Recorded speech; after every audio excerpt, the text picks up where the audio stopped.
Hello, আসসালামু আলাইকুম viewers, welcome to knowledge 7 অঞ্চল। আশা করছি সকলেই ভালো আছেন। আমরা আজও একটি এডিটোরিয়াল নিয়েছি অনুবাদের জন্য। আর আজকের এডিটোরিয়ালটি নেওয়া হয়েছে সময় নিউজ ইংলিশ ভার্সন থেকে। আপনারা অনেকে হয়তো জানেন না যে সময় নিউজের ইংলিশ ভার্সনও রয়েছে।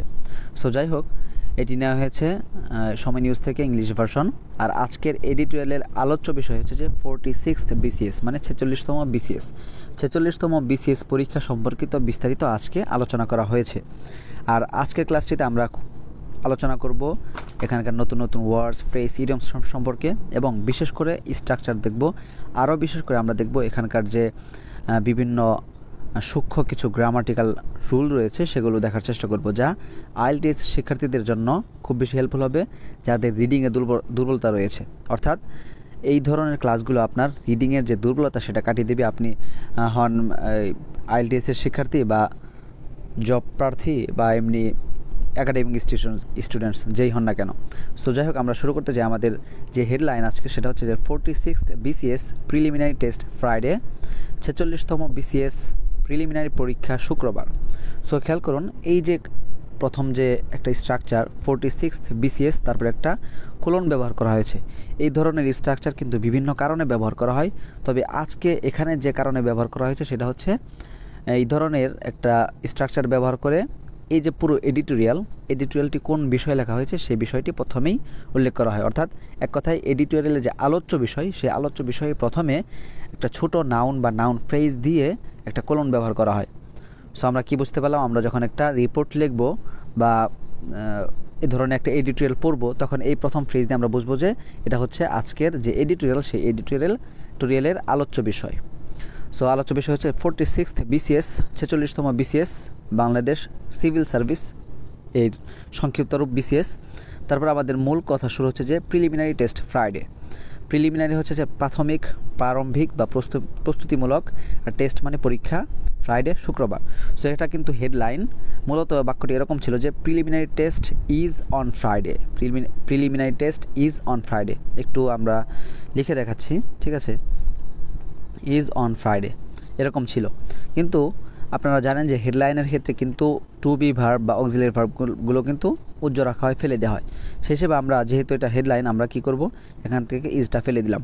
এখন আমাদের রইল কি, অন। আপনারা জানেন যে বারের নামের শুরুতে কিন্তু একটা অন প্রিপোজিশন ব্যবহার করা হয়, কিন্তু এখানে অন কিন্তু ছিল না, ঠিক আছে। অন না থাকার কারণ কি, আপনারা এই বিষয়টি খেয়াল রাখবেন যে এই যে সময়সূচক যে শব্দ, বারের নাম হোক, মাসের নাম হোক, বছরের নাম হোক, ঠিক আছে, মানে ইয়ার, ঠিক আছে, এই ধরনের ক্ষেত্রে এই ধরনের শব্দের শুরুতে যদি this, that, next, last, each, every, some, any, এই কয়েকটি শব্দ যদি থাকে এই শব্দের শুরুতে, তাহলে কি করবেন, ওই অন প্রিপোজিশন বা অ্যাট প্রিপোজিশন বা ইন প্রিপোজিশন, কোনো ধরনের প্রিপোজিশন থাকবে না।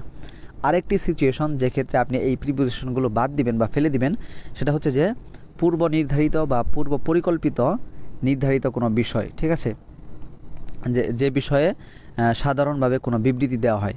যেমন এই যে preliminary test is on Friday, এই প্রিলিমিনারি যে পরীক্ষা সেটা শুক্রবারে, এটা কিন্তু পূর্ব নির্ধারিত, পূর্ব পরিকল্পিত একটা বিষয়, এবং এই বিষয় নিয়ে একটা সাধারণ বিবৃতি দেওয়া হচ্ছে, জেনারেল স্টেটমেন্ট দেওয়া হচ্ছে। এক কথায় মনে রাখবেন যে পূর্ব পরিকল্পিত, পূর্ব নির্ধারিত কোনো সময়ের ব্যাপারে যদি সাধারণ বিবৃতি, জেনারেল স্টেটমেন্ট দেওয়া হয়, সেক্ষেত্রে সেখানে যদি কোনো বারের নাম থাকে, ওই বারের নামের শুরুতে বা টাইম ওয়ার্ড থাকে, টাইম ওয়ার্ডের পূর্বে যে প্রিপোজিশন থাকে সেই প্রিপোজিশনকে ফেলে দেওয়া হয়। ঠিক একই কারণে এখানে এই অন প্রিপোজিশনকে ফেলে দেওয়া হয়েছে, যেহেতু এই প্রিলিমিনারি টেস্ট এটা পূর্ব নির্ধারিত বিষয় এবং এটা সাধারণ একটা জেনারেল স্টেটমেন্ট যে preliminary test is on Friday, preliminary পরীক্ষাটি শুক্রবারে, জেনারেল স্টেটমেন্ট, এই কারণে অনটা ফেলে দেওয়া হয়েছে। আশা করি বুঝতে পেরেছেন। সো কী হলো, preliminary test is on Friday, সংক্ষেপে লেখা হয়েছে যে প্রিলিমিনারি টেস্ট ফ্রাইডে। আমাদের সাধারণ অনুবাদ হচ্ছে যে 46তম BCS প্রিলিমিনারি পরীক্ষা শুক্রবার। আমাদের পরবর্তী বাক্য হচ্ছে যে, খেয়াল করুন, the 46th Bangladesh civil service BCS preliminary examination will be held on Friday April 26। So খুবই সিম্পল একটি বাক্য।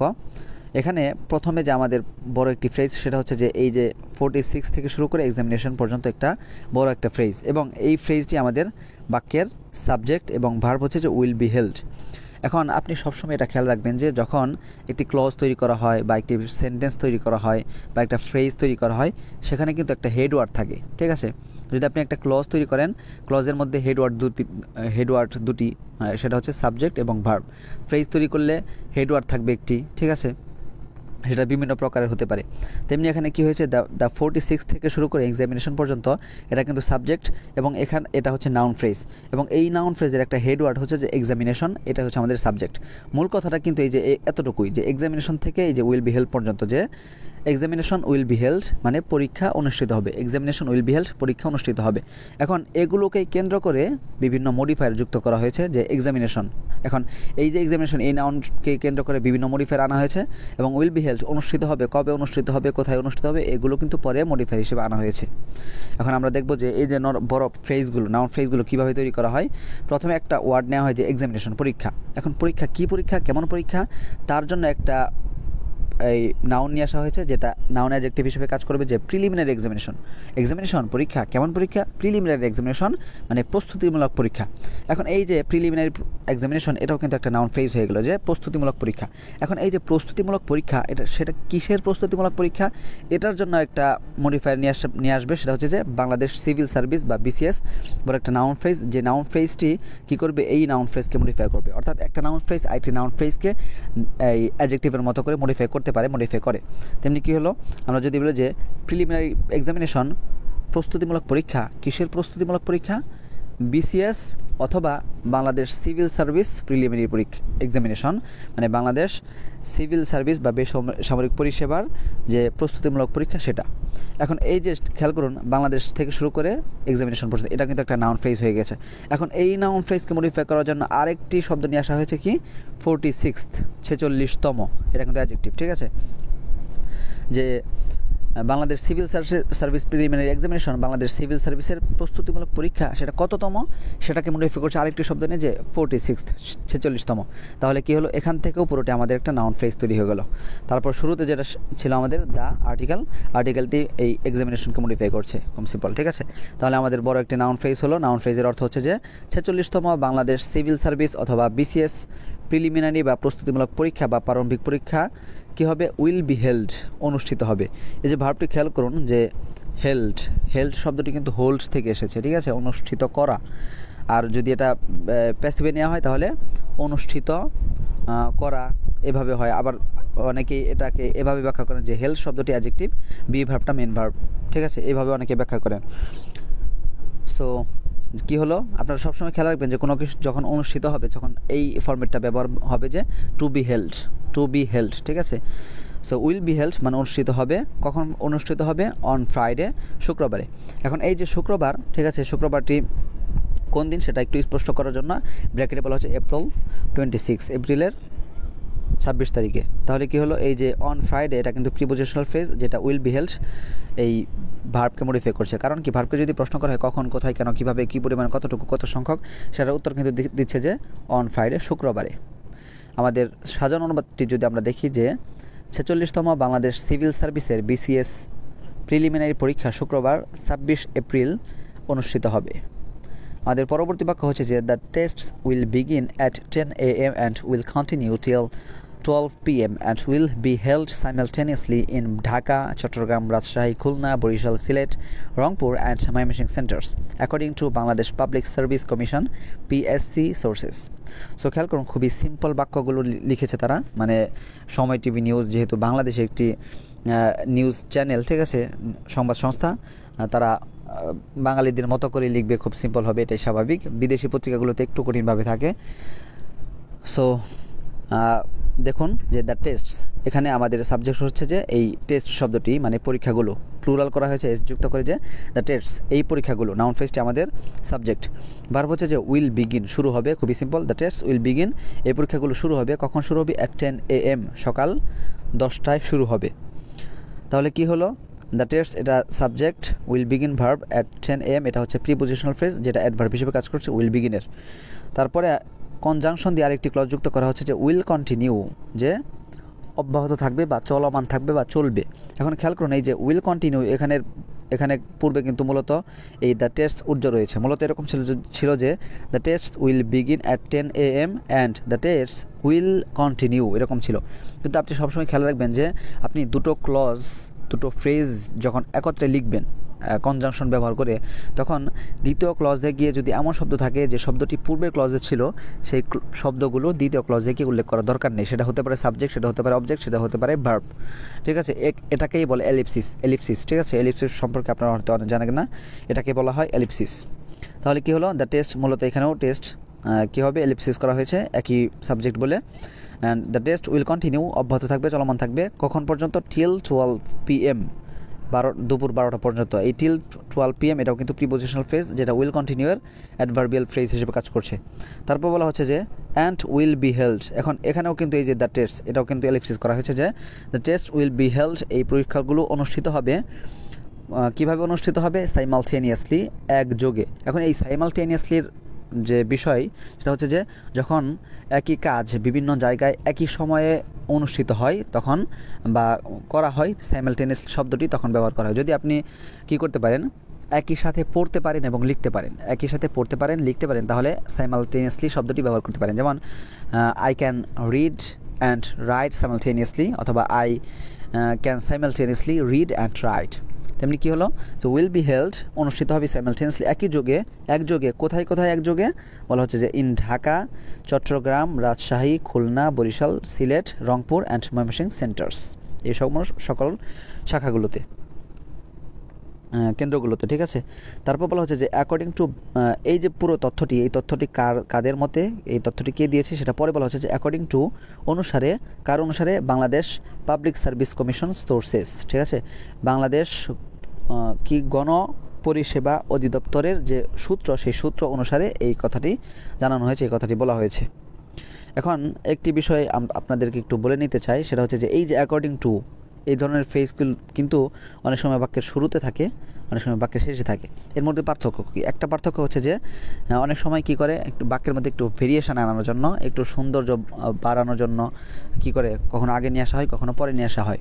আরেকটা কারণ হচ্ছে সেটা এই যখন এই যে তথ্যটি, এখানে দুটো তথ্য, কিন্তু একটা হচ্ছে যে এই যে তথ্য দেওয়া হয়েছে, এই তথ্য, এবং এই তথ্যটি কাদের মত অনুসারে, সেটা হচ্ছে বাংলাদেশ পাবলিক সার্ভিস কমিশন এর যে সূত্র, সেই সূত্র অনুসারে। এখন আপনি যে বিষয়টিকে গুরুত্বপূর্ণ মনে করবেন সেটাকে আগে উল্লেখ করবেন। যদি আপনি মনে করেন যে এখানে সূত্রটা আগে উল্লেখ করা দরকার, ঠিক আছে, সূত্রটা বেশি গুরুত্বপূর্ণ, সেক্ষেত্রে আপনি অ্যাকর্ডিং টু আগে নিয়ে আসতে পারেন বাক্যের শুরুতে। আর যদি মনে করেন না, সূত্র তেমনটা গুরুত্বপূর্ণ না, বরং সূত্র অনুসারে যেটা জানা গেছে সেটাই বেশি গুরুত্বপূর্ণ, সেক্ষেত্রে আপনি সেটা আগে নিয়ে আসবেন এবং কী করবেন, এই সূত্রের বিষয়টি পরে উল্লেখ করবেন। আশা করি বুঝতে পেরেছেন। আমাদের সাজানো অনুবাদ হচ্ছে যে বাংলাদেশ পাবলিক সার্ভিস কমিশনের PSC সূত্রে জানা গেছে পরীক্ষাগুলো সকাল 10টায় শুরু হবে এবং দুপুর 12টা পর্যন্ত চলবে, এবং ঢাকা, চট্টগ্রাম, রাজশাহী, খুলনা, বরিশাল, সিলেট, রংপুর ও ময়মনসিংহ কেন্দ্রে একযোগে অনুষ্ঠিত হবে। আমাদের পরবর্তী বাক্য হচ্ছে যে, খেয়াল করুন, PSC Controller of Examinations Cadre Anand Kumar বিশ্বাস said that all preparations have been made to conduct the examinations smoothly. খুবই সিম্পল বাক্য। PSC Controller of Examination মানে PSCর পরীক্ষা নিয়ন্ত্রক।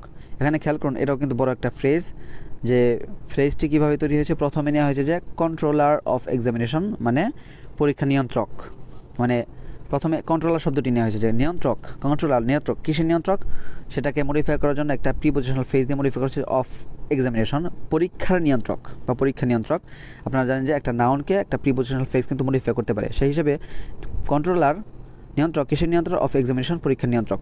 এখন এই যে নাউন ফ্রেজটি তৈরি হয়েছে, এই নাউন ফ্রেজটিকে আরেকটি নাউন এনে মডিফাই করছে যে এই যে পরীক্ষা নিয়ন্ত্রক, সেটা কিসের পরীক্ষা নিয়ন্ত্রক, পিএসসি পরীক্ষা নিয়ন্ত্রক, PSC controller of examination, PSC পরীক্ষা নিয়ন্ত্রক। এখন এই যে পিএসসি পরীক্ষা নিয়ন্ত্রক, তিনি হচ্ছে যে আনন্দ কুমার বিশ্বাস। এই পুরোটি আমাদের সাবজেক্ট। এখন এখানে কিন্তু একটা অ্যাপোজিটিভ রয়েছে। এখন আপনাদেরকে বলতে হবে বা একটু অনুমান করার চেষ্টা করেন এখানে আসলে অ্যাপোজিটিভ কোনটা, পিএসসি কন্ট্রোলার অফ এক্সামিনেশন এটা অ্যাপোজিটিভ নাকি আনন্দ কুমার বিশ্বাস এটা অ্যাপোজিটিভ। 2 সেকেন্ডে একটু গেস করুন। সো যাই হোক, এখন বলছি, এখানে আসলে বিভিন্ন গ্রামারিয়ানরা বিভিন্ন মত প্রকাশ করেছেন। কোনো গ্রামারিয়ানরা বলেন যে পিএসসি কন্ট্রোল অফ এক্সামিনেশন এই অংশটুকু হবে অ্যাপোজিটিভ, আনন্দ কুমার বিশ্বাস এই অংশটি হবে যে মেন পার্ট। আবার কেউ বলেন যে এই পিএসসি কন্ট্রোল অফ এক্সামিনেশন এই অংশটি হচ্ছে মেন পার্ট বা মেন নাউন ফ্রেজ বা সাবজেক্ট, এবং এটার অ্যাপোজিটিভ হচ্ছে আনন্দ কুমার বিশ্বাস। যারা বলেন যে এই আনন্দ কুমার বিশ্বাস এটা হচ্ছে অ্যাপোজিটিভ, তাদের যে কথা বা তাদের যে মূলনীতি সেটা হচ্ছে যে অ্যাপোজিটিভ ফ্রেজ সবসময় যে নাউনকে মডিফাই করবে সেই নাউনের পরে আসবে। এই কারণে তারা বলছে যে পিএসসি কন্ট্রোল এটা মূল কথা এবং এটার যে অ্যাপোজিটিভ সেটা হচ্ছে আনন্দ কুমার বিশ্বাস। আবার যারা বলেন যে এই আনন্দ কুমার এই পিএসসি কন্ট্রোলার অফ এক্সামিনেশন এটা অ্যাপোজিটিভ, তারা বলেন যে না, অ্যাপোজিটিভ ফ্রেজ প্রি মডিফায়ার হতে পারে। সেই হিসেবে আনন্দ কুমার বিশ্বাস এটা হচ্ছে এই মেন সাবজেক্ট, ঠিক আছে, এবং এটা হচ্ছে অ্যাপোজিটিভ। সো যাই হোক, এই ধরনের মতানৈক্য গ্রামারিয়ানদের মধ্যে রয়েছে। আমরা খুবই সিম্পলভাবে বোঝার চেষ্টা করব। আর খুবই যেটা সহজ হয় সেটা হচ্ছে যে প্রথমে যে অংশটি থাকবে সেটা আপনি মেন হিসেবে ধরে নেন এবং দ্বিতীয়তে যেটা থাকবে সেটা আপনি অ্যাপোজিটিভ ধরে নেন, ঠিক আছে। আসলে ভাষা হয় কথার উপর, মানে আপনি একটা ভাষা যখন আসে মানে গ্রামার ফলো করে বা ব্যাখ্যা ফলো করে আসে না, ভাষা ব্যবহার করা হয় মানুষের মুখে মুখে, তখন সেটাকেই বোঝার জন্য, সেটাকে বোঝানোর জন্য তখন ব্যাখ্যা নিয়ে আসা হয়, ঠিক আছে। আপনি যেভাবে বুঝেন সেইভাবে আপনি বুঝতে পারেন, এটা আপনার স্বাধীনতা, ঠিক আছে। তাহলে কি হলো আমাদের পিএসসি কন্ট্রোল অফ এক্সামিনেশন আনন্দ কুমার বিশ্বাস, পিএসসির পরীক্ষা নিয়ন্ত্রক আনন্দ কুমার বিশ্বাস কী করেছে, সেট। সো আরেকটি বিষয় বলে নিচ্ছে, সেটা হচ্ছে যে অ্যাপোজিটিভ ফ্রেজের ক্ষেত্রে কিন্তু একটা কমা ব্যবহার করা হয়, এখানে কিন্তু কোনো কমা নেই। এই কমা না থাকার কারণ হচ্ছে যে এই অ্যাপোজিটিভ ফ্রেজের যে তথ্য সেটা যদি এসেনশিয়াল হয়, মানে খুব গুরুত্বপূর্ণ হয়, সেক্ষেত্রে কমা ব্যবহার করা হয় না। তাহলে কি হলো, এই যে পুরো পিএসসি কন্ট্রোল অফ এক্সামিনেশন আনন্দ কুমার বিশ্বাস তিনি কি করেছেন, সেইট বলেছেন। কি বলেছেন সেটা বলা হচ্ছে দ্যাট দিয়ে, যে এই দ্যাট থেকে শুরু করে যে ক্লজটা এটা কিন্তু একটা নাউন ক্লজ, কারণ এটা অবজেক্টের স্থানে বসেছে। যে দ্যাট, যে অল প্রিপারেশনস সকল প্রস্তুতি হ্যাভ বিন মেড নেওয়া হয়েছে, তৈরি করা হয়েছে, গ্রহণ করা হয়েছে। খেয়াল করুন, এই যে এখানে প্রেজেন্ট পারফেক্ট টেন্সের প্যাসিভ ব্যবহার করেছে। হ্যাভ যদি এরকম হতো যে হ্যাভ মেড, তাহলে কিন্তু প্রস্তুতি করেছে, মানে এই যে প্রিপারেশন এটাই কোনো কিছুকে তৈরি করেছে, কিন্তু কি হয়েছে, এই প্রিপারেশনকেই তৈরি করা হয়েছে, এখানে নেই প্যাসিভ। যে প্রিপারেশনস হ্যাভ বিন মেড মানে প্রস্তুতিকেই নেওয়া হয়েছে। কি করতে প্রস্তুতি নেওয়া হয়েছে, টু কন্ডাক্ট পরিচালনা করতে। কি পরিচালনা করতে, দ্য এক্সামিনেশনস পরীক্ষা কিভাবে, স্মুথলি খুবই সুষ্ঠুভাবে। তাহলে কি হলো আমাদের পিএসসি কন্ট্রোল অফ এক্সামিনেশন এটা হচ্ছে আমাদের অ্যাপোজিটিভ, আনন্দ কুমার বিশ্বাস এটা হচ্ছে যে মেন সাবজেক্ট বা নাউন ফ্রেজ, ঠিক আছে, বা এর বড় নামকে আসলে সিঙ্গেল ওয়ার্ড নাউন বলা হয়। এটা হচ্ছে আমাদের সাবজেক্ট, ভার্ব হচ্ছে সেড। দ্যাট থেকে শুরু করে পুরোটি হচ্ছে নাউন ক্লজ, দ্যাটটা হচ্ছে রিলেটিভ প্রোনাউন, আবার রিলেটিভ ক্লজ। অল হচ্ছে এই ডিটারমিনার, প্রিপারেশনস হচ্ছে নাউন, অল প্রিপারেশনস এটা মিলে নাউন ফ্রেজ, যেটা সাবজেক্ট। হ্যাভ বিন মেড এটা হচ্ছে আমাদের ভার্ব। টু কন্ডাক্ট ইনফিনিটিভ, যেটা অ্যাপোজিটিভ হিসেবে অ্যাডভার্ব হিসেবে কাজ করছে, কারণ যে ভার্বকে প্রশ্ন করা হয় যে প্রস্তুতি নেওয়া হয়েছে, কেন নেওয়া হয়েছে, উত্তর দিচ্ছে যে টু কন্ডাক্ট পরিচালনা করতে। কি পরিচালনা করতে, দ্য এক্সামিনেশনস এটা হচ্ছে আমাদের এই অবজেক্ট। দ্য এক্সামিনেশন এটা হচ্ছে অবজেক্ট। কিসের অবজেক্ট, এই যে দ্য কন্ডাক্ট নন ফিনিট ভার্বের অবজেক্ট। স্মুথলি এটা হচ্ছে অ্যাডভার্ব, অ্যাডভার্ব এই যে কন্ডাক্ট নন ফিনিট ভার্বের অ্যাডভার্ব, যে অনুষ্ঠিত হবে, পরিচালিত হবে, কীভাবে পরিচালিত করতে, স্মুথলি খুবই সুষ্ঠুভাবে। আশা করি বুঝতে পেরেছেন। আমাদের সাজানো অনুবাদ হচ্ছে যে পিএসসির পরীক্ষা নিয়ন্ত্রক ক্যাডার আনন্দ কুমার বিশ্বাস জানান পরীক্ষা সুষ্ঠুভাবে সম্পন্ন করতে সব ধরনের প্রস্তুতি নেওয়া হয়েছে। এখানে একটা ব্যাখ্যা রয়ে গেছে, সেটা হচ্ছে যে এই যে ক্যাডার শব্দটি ব্র্যাকেটে নিয়ে আসার কারণ কি, নিয়ে আসা হয়েছে কেন। ক্যাডার শব্দটির অর্থ আপনারা হয়তো অনেকেই জানেন, যারা জানেন তাদের জন্য বলছি না, যারা জানেন না তাদের জন্য বলছি। সেটা হচ্ছে যে ক্যাডার শব্দের অর্থ হচ্ছে যে বিশেষ কোনো কাজের জন্য বা বিশেষভাবে বিশেষ কাজের প্রশিক্ষণপ্রাপ্ত বিশেষ শ্রেণীর মানুষকে ক্যাডার বলা হয়। আবার বলছি, বিশেষ কাজের প্রশিক্ষণপ্রাপ্ত বিশেষ শ্রেণীর মানুষকে ক্যাডার বলা হয়। আরেকটা ব্যাখ্যা হচ্ছে যে বিশেষ কাজের বিভাগকে কী বলা হয়, ক্যাডার বলা হয়। যেমন যদি আপনি বলেন হেলথ ডিপার্টমেন্ট, স্বাস্থ্য বিভাগ, এটাকে হেলথ ক্যাডারও বলা হয়। আবার হেলথ ক্যাডার দিয়ে বোঝানো হয় যে স্বাস্থ্য বিশেষজ্ঞ যারা আছে, স্বাস্থ্য নিয়ে যারা কাজ করেন, তাদেরকেও ক্যাডার বলা হয়। সো এখানে কি, এই যে পিএসসি কন্ট্রোলার অফ এক্সামিনেশন তিনি একজন ক্যাডার, ঠিক আছে, এই কারণে ক্যাডার শব্দটি যুক্ত করা হয়েছে। আশা করি বুঝতে পেরেছেন। আমাদের পরবর্তী বাক্য হচ্ছে যে the 46th BCS preliminary examination was earlier scheduled to be held on March 9. The PSC also issued a notification in this regard. However, the date of the exam has been postponed due to the city corporation elections. So খেয়াল করুন, the 46th BCS preliminary examination, এটা ব্যাখ্যা করবো না, পূর্বে ব্যাখ্যা চলে গেছে আমাদের। এটা হচ্ছে সাবজেক্ট যে 46তম বিসিএস প্রস্তুতিমূলক বা প্রিলিমিনারি পরীক্ষা কি হয়েছিল,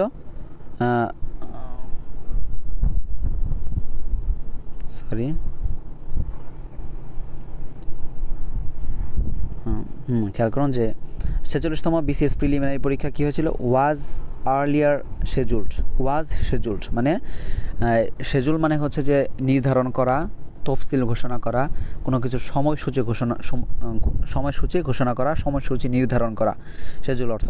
সো কী হয়েছিল যে 46তম বিসিএস প্রিলিমিনারি পরীক্ষা কী করেছিল, ওয়াজ শেজুলড নির্ধারণ করা হয়েছিল, সময়সূচি দেওয়া হয়েছিল। আর সময়সূচি দেওয়া হয়েছিল কখন দেওয়া হয়েছিল, আর্লিয়ার, ইতিপূর্বে। এখানে earlier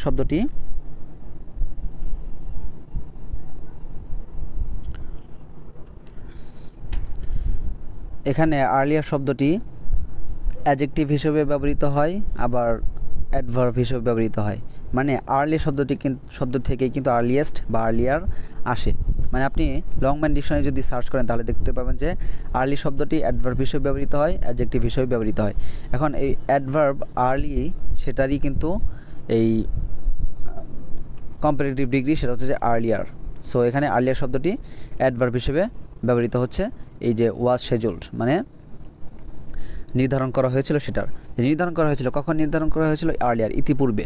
so the 46th BCS preliminary examination, 46তম বিসিএস প্রিলিমিনারি পরীক্ষা কী করা হয়েছিল, ওয়াজ আর্লিয়ার শেজুলড, ইতিপূর্বে সময় ঘোষণা করা হয়েছিল। কোন সময় অনুষ্ঠিত হবে বলে, যে টু বি হেল্ড, অনুষ্ঠিত হবে বলে ঘোষণা করা হয়েছিল।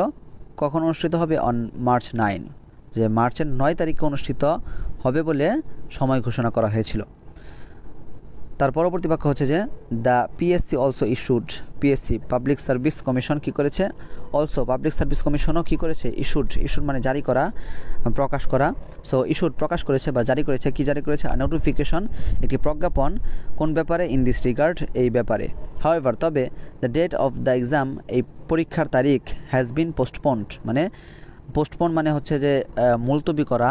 আর ডিকশনারি সার্চ করে আপনি দেখবেন যে মুলতবি করা, কোনো কিছু থামিয়ে দেওয়া, বাদ দেওয়া, আটকে দেওয়া, পিছিয়ে দেওয়া, এরকম বিভিন্ন অর্থ হয়ে থাকে। সো হ্যাভ বিন পোস্টপন্ড, পিছিয়ে দেওয়া হয়েছে, কিসের কারণে, due to the city corporation elections, city কর্পোরেশনের যে নির্বাচন, সেই নির্বাচনের কারণে।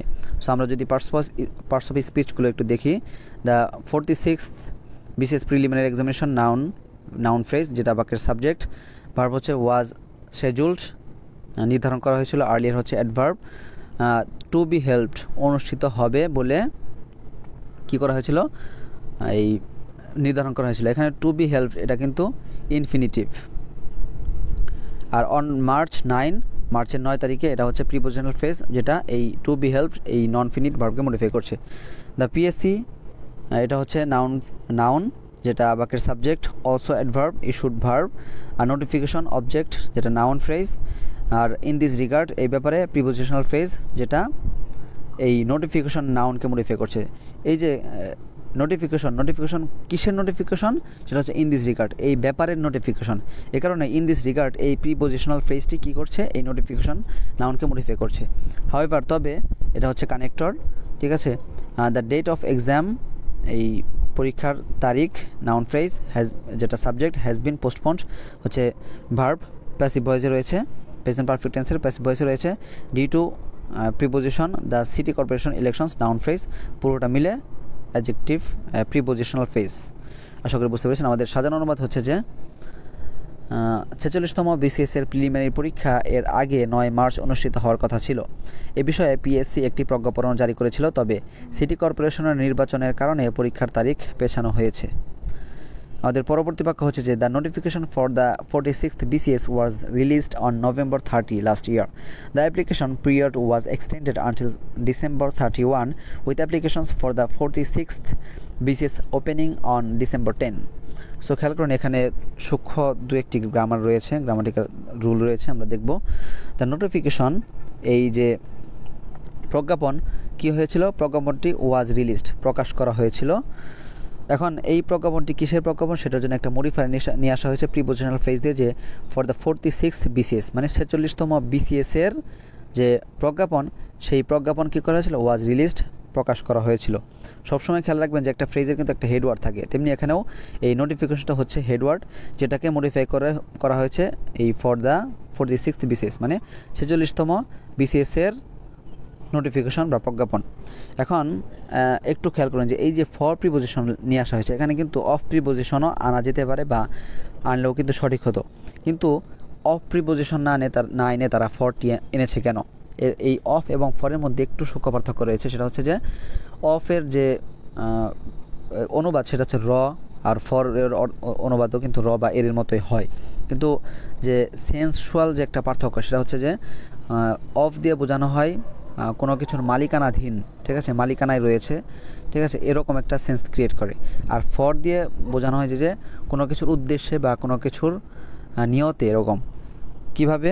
যদি বলা হয় যে নোটিফিকেশন প্রজ্ঞাপন, কিসের প্রজ্ঞাপন, কিসের উদ্দেশ্যে, সেটা হচ্ছে যে ফর দ্য 46th BCS পরীক্ষার যে প্রজ্ঞাপন, সেই প্রজ্ঞাপন একটু সূক্ষ্ম, ঠিক আছে, বুঝতে একটু অসুবিধা হলে হতে পারে। মানে এতটুকু খেয়াল রাখবেন যে অফ দিয়ে একেবারে মালিকানা বোঝায়, ফর দিয়ে একটা উদ্দেশ্য বোঝায়। সো কী হলো যে the notification for the 46th BCS 46তম BCS-এর যে প্রজ্ঞাপন কী করেছিল, ওয়াজ রিলিজড, প্রকাশ করা হয়েছিল কখন?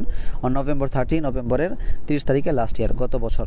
এখানেও খেয়াল করুন, ওই যে বলেছিলাম যে এই সময়সূচক যে শব্দ, এগুলোর পূর্বে যদি দিস, দ্যাট, নেক্সট, লাস্ট এগুলো থাকে তাহলে কিন্তু ইন প্রিপোজিশন থাকে না।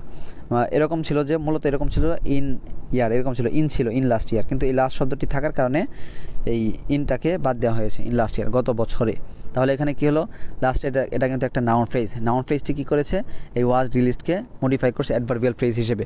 এখন বিষয়টি অনেকের কাছেই অকওয়ার্ড লাগতে পারে, কারণ হচ্ছে যে নাউন ফ্রেজ কীভাবে অ্যাডভার্বিয়াল ফ্রেজ হয়ে, বা নাউন ফ্রেজ কীভাবে ভার্বকে মডিফাই করতে পারে।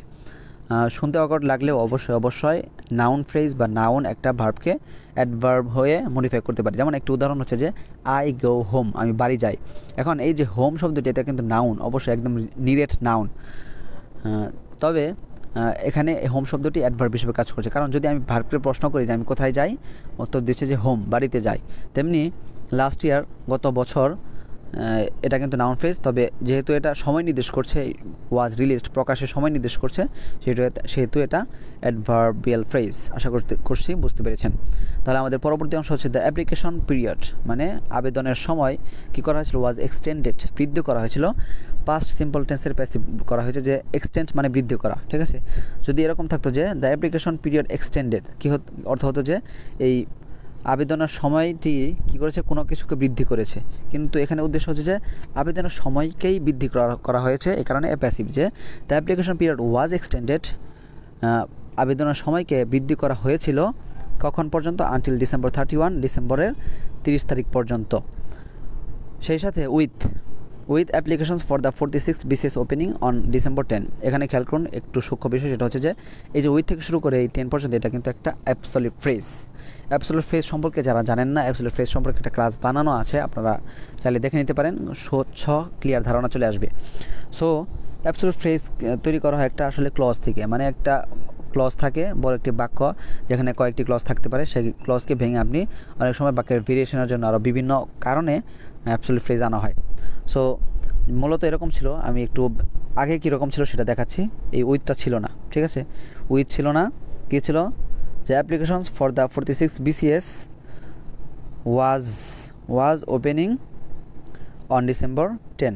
এখন যখন একটা ক্লজ থেকে কী করা হয়, ফ্রেজে রূপান্তর করা হয়, তখন বি ভার্বের ক্ষেত্রে যত প্রকার বি ভার আছে, অ্যাম, ইজ, আর, ওয়াজ, ওয়্যার, ঠিক আছে, এগুলোর ক্ষেত্রে কী করা হয়, এগুলোর পরিবর্তে বিং নিয়ে আসা হয়, বি প্লাস আইএনজি নেওয়া হয়। তেমনি যখন যেহেতু এটা ক্লজ রয়েছে, এখন কিন্তু একটা ক্লজ, এটা সাবজেক্ট, ওয়াজ রয়েছে, যেহেতু ফাইনাইট ভার্ব রয়েছে, এটা ক্লজ। এখন এই ক্লজকে আমি কী করব, ফ্রেজে রূপান্তর করব।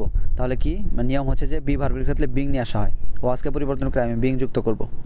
এখন আরেকটি ব্যাখ্যা হচ্ছে যে অনেক গ্রামারিয়ানরা বলেন যে এই অ্যাবসলিউট ফ্রেজ তৈরি করার ক্ষেত্রে যদি ভার্বটি হয় নন অ্যাকশন ভার্বটি যদি অ্যাকশন ভার্ব না হয়, তাহলে বিংটাও তারা বাক্যে রাখতে চায় না, এর কারণে তারা বিংটাকেও বাক্য থেকে ফেলে দেয়। আরেকটি হচ্ছে যে এই যে অ্যাবসলিউট ফ্রেজ কিন্তু তৈরি হয়ে গেছে, এখন আবার যদি আপনি বাক্যের মধ্যে এই পূর্ববর্তী যে ক্লজ, ঠিক আছে, এই ক্লজের সাথে এই ফ্রেজের মধ্যে একটা যদি ঘনিষ্ঠ সম্পর্ক বা আর্জেন্সি বোঝাতে চান, সেক্ষেত্রে কি করা হয়, শুরুতে উইথ যুক্ত করা হয়। এ কারণে উইথটা ছিল, বাক্যের চেহারা এরকম ছিল।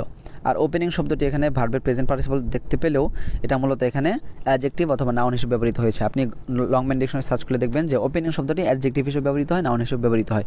এখন আমরা উদাহরণ একটু অর্থ দেখছি যে উইথটা কিন্তু ওই যে একটু আর্জেন্সি বোঝানোর জন্য অনুবাদ করার প্রয়োজন নেই, আপনি সেই সাথে বলতে পারেন যে সেই সাথে applications for the 46th BCS, 46তম BCS-এর যে আবেদন সেটা কী হয়েছিল, ওয়াজ ওপেনিং মানে চালু বা শুরু। সো ওয়াজ ওপেনিং চালু হয়েছিল বা শুরু হয়েছিল, একটু কিন্তু সূক্ষ্ম, ঠিক আছে।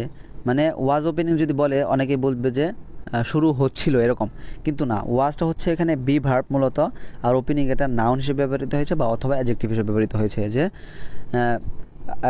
46তম BCS পরীক্ষার যে আবেদন ওয়াজ ছিল, কি ছিল, ওপেনিং, চালু ছিল এরকম। কখন চালু ছিল, চালু হয়েছিল, কখন চালু হয়েছিল, অন December 10, ডিসেম্বরের 10 তারিখে। আশা করি বুঝতে পেরেছেন যে অ্যাবসলিউট ফ্রেজটাকে কীভাবে তৈরি করা হয়েছে।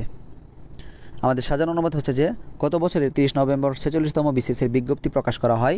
আবেদনের সময়কাল 31 ডিসেম্বর পর্যন্ত বাড়ানো হয়েছিল। সেই সাথে 46তম BCS-এর আবেদন শুরু হয় ডিসেম্বরের 10 তারিখে। আমাদের সর্বশেষ বাক্য হচ্ছে যে according to the notification there are a total of 3,140 vacancies across various cadres. So খেয়াল করুন, অ্যাকর্ডিং টু দ্য নোটিফিকেশন, এই যে পূর্ববর্তী যে প্রজ্ঞাপন, সেই প্রজ্ঞাপনের তথ্য অনুসারে কি হয়েছে, প্রজ্ঞাপনের তথ্য অনুসারে হচ্ছে যে দেয়ার আর, এই যে দেয়ারের যে স্ট্রাকচার সবসময় খেয়াল রাখবেন, দেয়ার ইজ মানে আছে, দেয়ার মানে আছে, দেয়ার ওয়ার মানে ছিল, দেয়ার ওয়াজ মানে ছিল, ঠিক আছে, এরকম যে দেয়ার আর আছে, হয় কি হয় সেটা কিন্তু পরে বলা হয় যে আ টোটাল মোট অফ 3,140 ভ্যাকেন্সিস, 3,140টি শূন্য পদ বা খালি কর্মস্থান বা খালি পদ, ঠিক আছে। ভ্যাকেন্সিস মানে হচ্ছে যে কর্মসংস্থানের যে খালি পদ থাকে, ঠিক আছে, ভ্যাকেন্সিস বলা হয়। সো কি 3,140টি খালি পদ রয়েছে, কোথায় রয়েছে, অ্যাক্রস ভেরিয়াস ক্যাডার্স, বিভিন্ন ক্যাডারের মধ্যে। ওই যে ক্যাডারও কিন্তু বলা হয় যে এই বিশেষ কাজের যে বিভাগ, সেইটাকে ক্যাডার বলা হয়। তাহলে কি হলো, সবসময় খেয়াল রাখবেন যে এই দেয়ার ইজ, দেয়ার আর, এই সমস্ত এই স্ট্রাকচারের ক্ষেত্রে এই যে ভার্বটা দেয়ার ইজ হবে না আর হবে, সেটা নির্ভর করে এই am, is, are, was, were, এই যে ভার্ব, এই ভার্ব পরবর্তী যে নাউন ফ্রেজ থাকে বা নাউন থাকে, সেই নাউনের উপর। এই নাউন ফ্রেজ বা নাউনটি যদি প্লুরাল হয় তাহলে ভার্বটি প্লুরাল হবে, এটা যদি সিঙ্গুলার হয় তাহলে সিঙ্গুলার হবে। তাহলে কি হলো, দেয়ার আর হয় কি হয়, আ টোটাল অফ 3,140 ভ্যাকেন্সিস, মোট 3,140টি খালি পদ, কোথায়, অ্যাক্রস দ্য ভেরিয়াস ক্যাডার্স, বিভিন্ন ক্যাডারে। এখন অ্যাক্রস দ্য ভেরিয়াস ক্যাডার্স এটা হচ্ছে প্রিপোজিশনাল ফ্রেজ, যেটা ভ্যাকেন্সিসকে মডিফাই করছে। আরেকটি বিষয় এখানে লক্ষণীয়, সেটা হচ্ছে যে এই যে অফ প্রিপোজিশনের অনুবাদ কিন্তু আমরা সাধারণত পেছন দিক থেকে করে থাকি এবং এটার অনুবাদ র বা এর মতো করে থাকি। কিন্তু অফ প্রিপোজিশনের পূর্বে যদি একটা পরিমাণসূচক শব্দ থাকে তাহলে অফের অনুবাদ হয় না, তখন এবং অনুবাদটা শুরুর দিক থেকে হয়, ঠিক আছে, অনুবাদের পূর্বের শব্দ থেকে শুরু হয়। যেহেতু এখানে টোটাল শব্দটি পরিমাণসূচক শব্দ, এ কারণে আমরা এই দিক থেকে শুরু করব এবং অফের অনুবাদ করব না। যে কি হবে, যে মোট 3,140টি খালি পদ রয়েছে অ্যাক্রস দ্য ভেরিয়াস ক্যাডার্স, বিভিন্ন ক্যাডারের মধ্যে। আশা করি বুঝতে পেরেছেন। আমাদের সাজানো অনুবাদ হচ্ছে যে বিজ্ঞপ্তির তথ্য অনুসারে স্বাস্থ্য ক্যাডারের বেশিরভাগ পদ সহ বিভিন্ন ক্যাডারে মোট 3,140টি খালি পদ রয়েছে। সো এই ছিল আজকের আয়োজন। যদি আমার ক্লাসগুলো ভালো লেগে থাকে অবশ্যই চ্যানেলটি সাবস্ক্রাইব করবেন, বন্ধুদের মাঝে শেয়ার করবেন, কমেন্টে জানাবেন কেমন লাগে এবং লাইক করবেন, যা আমার চ্যানেলকে গ্রো করতে অবশ্যই হেল্পফুল হবে। সকলে ভালো থাকবেন, ফি আমানিল্লাহ।